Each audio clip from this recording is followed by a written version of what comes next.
Breaking news. আমাদের বাংলাদেশের হৃদয়ের স্পন্দন হলো সালমান শাহ।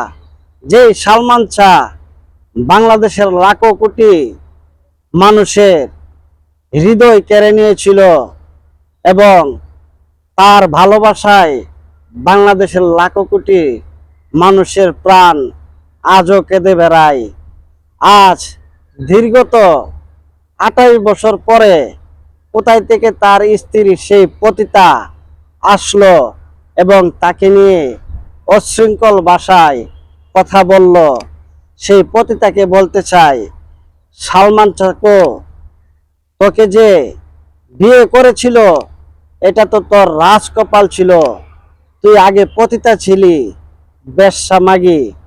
সেই কারণে যখন জানতে পারলো তোর অন্যর সাথে পরকীয়া সাথে তুই জড়িত আসস, বেশ্যা মাগি, তখন তোর সাথে যখন সেই কথা কাটাকাটি হয়, তখন ভারত থেকে গুন্ডা বাহিনী এনে এবং আমাদের প্রিয় নায়ক সালমান শাহকে সে পতিতা হত্যা করেছিল।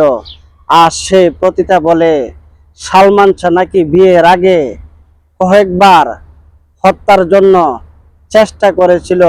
সেই পতিতাকে বলতে চাই, সালমান শাহর একটু পায়ের ধুলের যোগ্য নয় তুই। সেই পতিতা আজ হাজারো মানুষের, লাখো কোটি মানুষের মন যেভাবে কাঁদিয়েছিল সালমান শাহর মৃত্যুর পরে, এবং হাজারো মানুষ জীবন দিয়েছে সালমান শাহর মৃত্যুর পরে, আজ এই পতিতাকে জবাব দিতে হবে।